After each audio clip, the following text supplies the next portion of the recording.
सुप्रभात मेरे प्यारे बच्चों। हम आशा करते हैं कि आप लोग स्वस्थ होंगे, प्रसन्न होंगे और सुरक्षित होंगे। आज मैं इस मॉड्यूल में पुनः आप लोगों के समक्ष निबंध लेखन के साथ उपस्थित हुआ हूं। तो आइए अब हम लोग चलते हैं निबंध लेखन क्या है तथा यह किस प्रकार लिखा जाता है, इसके प्रमुख तत्व, अंग तथा प्रकार पर चर्चा करते हैं।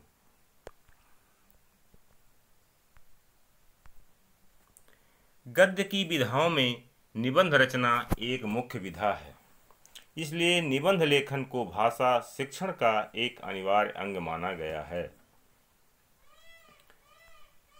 निबंध के तत्व।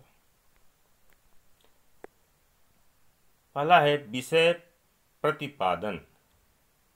निबंध में विषय के चयन की छूट रहती है, परंतु विषय का प्रतिपादन आवश्यक है। भाव तत्व।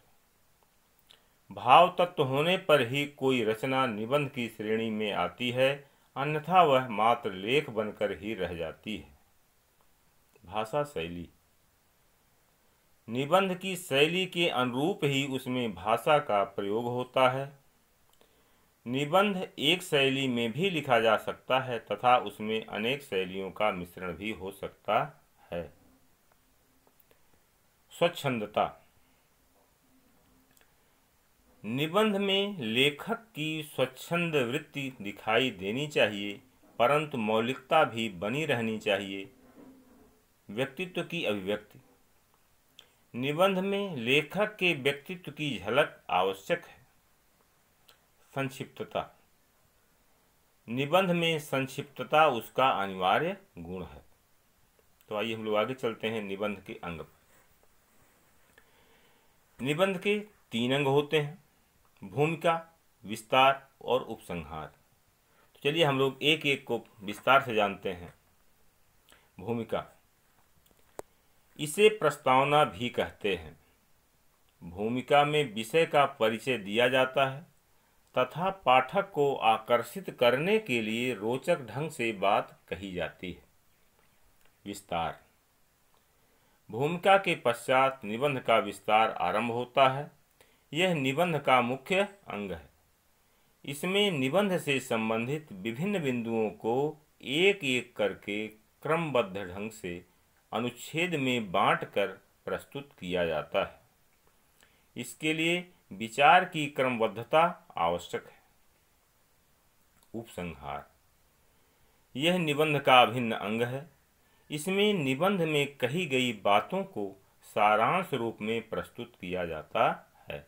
तो आइए हम लोग आगे चलते हैं निबंध के प्रकार पर। निबंध 4 प्रकार के होते हैं।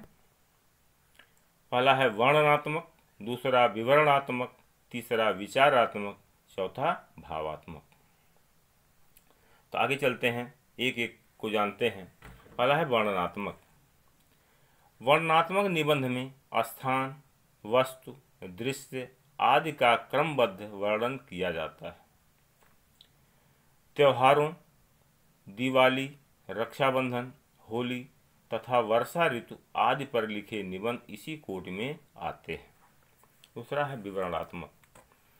विवरणात्मक निबंधों में विषय से संबंधित घटनाओं, व्यक्तियों, यात्राओं, उत्सवों आदि का विवरण प्रस्तुत किया जाता है।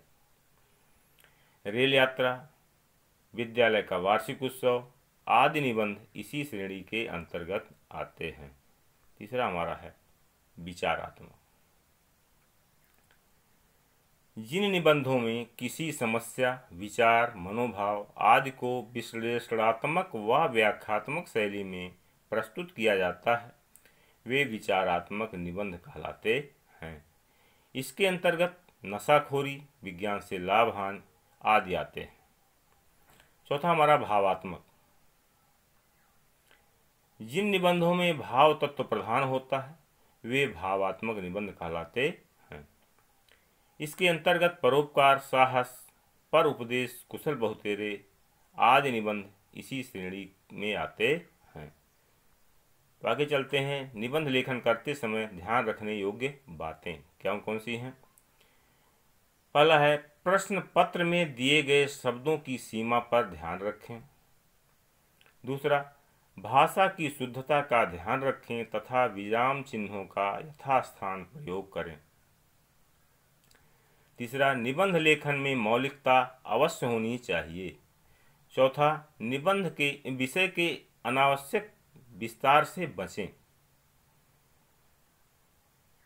पांचवा है, निबंध के प्रारंभ या अंत में किसी सूक्ति, उदाहरण या काव्य पंक्ति के प्रयोग से निबंध में आकर्षकता बढ़ जाती है।